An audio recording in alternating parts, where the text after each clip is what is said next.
Can punk rock save a 1970s English town from destruction?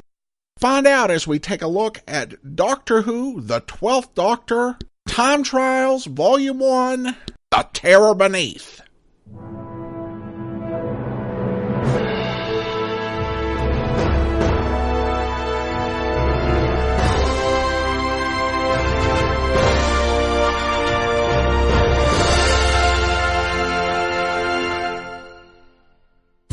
Welcome to the Classy Comics Podcast, where we search for the best comics in the universe. From Boise, Idaho, here is your host, Adam Graham. Welcome back.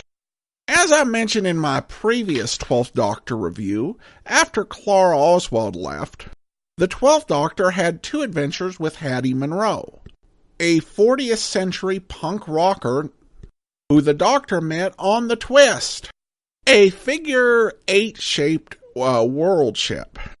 The book opens with the Doctor finishing a pretty cool mission, from what it looks like, involving the return of the Quarks to an undersea location before leaving to check on Hattie at the Twist.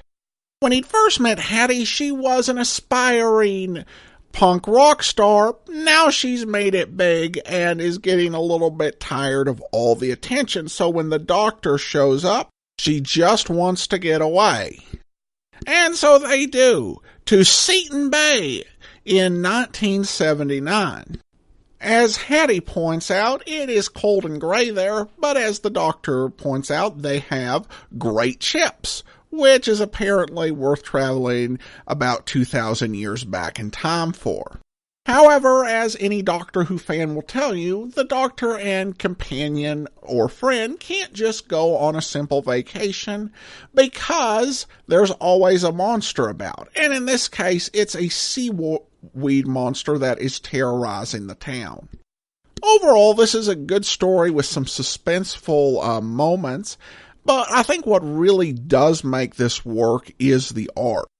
The art is by Mariano Laclostra and colors by Carlos Cabrera, and they do a fantastic job. It is so vibrant and beautiful to read. They have some nice undersea scenes that particularly pop out. They're just so beautifully done. Now, I know a lot of Doctor Who fans were not a big fan of the 12th Doctor playing the electric guitar. And I think it works well, particularly in the comics, because the Doctor not only plays the guitar, but he jams with Hattie, who he knows is going to be a great legend in the 40th century world of punk rock. And where I think the art comes in so well is you can really see the way it is drawn that these are two people who are having a good time being around each other and doing something they love together. You don't have to like punk rock, and you certainly don't have to think that it is plausible that there would be punk rock in the 40th century. It's not one of those evergreen genres of music. Pardon the pun with the seaweed in here. It's just a really fun, pleasant read. If I had any complaints, it was the tongues out bit of the punk. That part, if there were punk in the future, I think we could leave behind in this decade. But that's just me. I liked it, and I thought it was a solid start. The second story in the book, the first takes up 3 issues. We have a 1-issue story. The Boy with the Display Smile, which finds the Doctor in the small town of Sweet Haven in the mid-20th century. So sometime probably 1950s or 60s, where there are strange goings-on with a monster involved, and there's a boy who's lonely and a waitress who's trying to be a friend to him. This one is by a guest writer, James Peaty, and the art is by Warren Place.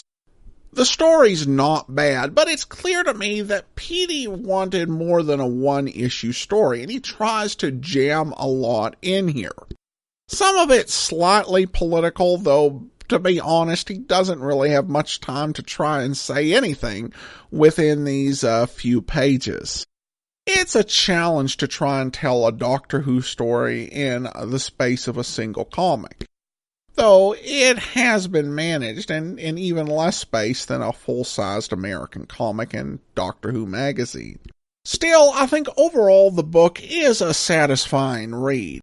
The first story is just breathtaking in its beautiful art, and it's just nice to see the Doctor and Hattie enjoying an adventure together. So, despite the lackluster second story, I will give this book a rating of somewhat classy. Well, that's all for now. Send your comments to classiccomicsguy@gmail.com. Check us out online at classiccomicsguy.com. From Boise, Idaho, this is your host, Adam Graham, signing off.